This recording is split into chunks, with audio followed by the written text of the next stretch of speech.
Dear viewers, আজ আমরা একটি গুরুত্বপূর্ণ বিষয় আলোচনা করব। মূলত এটা টেট 2022 যারা ক্যান্ডিডেট তাদের জন্য খুব গুরুত্বপূর্ণ ভিডিও।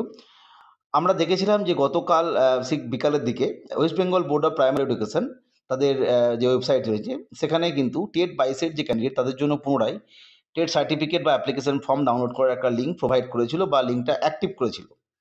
আমরা জানি যারা টেট 22 ক্যান্ডিডেট তারা অনেকেই এই অনেকেই বা প্রত্যেকেই হয়তো টেটের যে সার্টিফিকেট সেগুলো অলরেডি ডাউনলোড করেছে। আগেই লিঙ্ক প্রোভাইড ছিল এবং লিঙ্কটা অ্যাক্টিভ ছিল।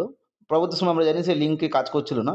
পুনরায় কিন্তু সেই লিঙ্কটা অ্যাক্টিভেট হয়েছে এবং যারা ডাউনলোড করতে পারোনি বা যে কারণেই হোক হয়তো সেই এই মুহূর্তে তাদের কাছে ডিজিটাল যে সার্টিফিকেট সেটা নেই, তারা অবশ্যই ডাউনলোড করে নিও। কিন্তু এখানে একটা সমস্যা দেখা যাচ্ছিল গতকাল যে টেট অ্যাপ্লিকেশন ফর্মে টেট 23 যে নাম সেটা আসছিল। যাই হোক, যেটা কারণটা কোনো কারণে হয়তো হতে পারে, ওটা হয়তো ঠিক হয়ে যাবে।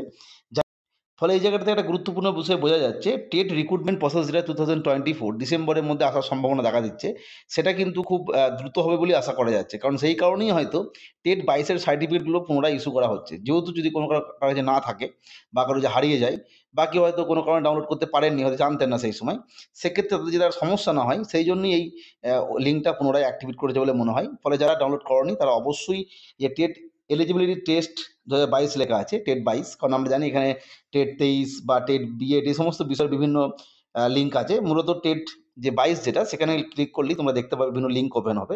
আমরা এবার ক্লিক করে দেখবো যে লিঙ্কগুলো ওপেন হচ্ছে। উপরোক্ত লিঙ্কে ক্লিক করলে সঙ্গে সঙ্গে এরকম একটা পেজ ওপেন হচ্ছে, তোমরা দেখতেই পাচ্ছ। এখানে কিন্তু বিভিন্ন ধরনের যে লিঙ্কগুলো দেওয়া আছে সবসময় দেওয়া থাকে। এবার কোনো কোনো সময় এগুলো অ্যাক্টিভ থাকে, কোনো কোনো সময় অ্যাক্টিভ থাকে না। যখন আমরা দেখতেই পাচ্ছি যে টেট 2022 সার্টিফিকেট ডাউনলোড বলে একটা লিঙ্ক আছে। যদি আমরা এখানে ক্লিক করি তাহলে পরবর্তী যে পেজটা রয়েছে সেটা ওপেন হবে। এরপরে আমরা দেখতেই পাচ্ছি সরাসরি ডাউনলোড সার্টিফিকেট বলে এসছে। এখানে রেজিস্ট্রেশন নাম্বার এবং ডেট অফ বার্থ দেওয়া আছে, ডেট, মান্থ, ইয়ার এই ফরম্যাটে। অবশ্যই এটা দেওয়ার পর এখানে ডাউনলোড ইওর সার্টিফিকেট করলেই কিন্তু বিষয়টা টেট সার্টিফিকেট ডাউনলোড হবে।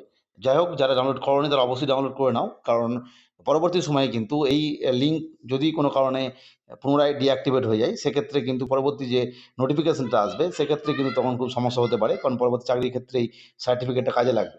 যাই হোক, আমাদের চ্যানেলের পরবর্তী আপডেট পেতে চ্যানেলটিকে সাবস্ক্রাইব করে রেখো। আজকের ভিডিও দেখার জন্য প্রত্যেককে অসংখ্য ধন্যবাদ।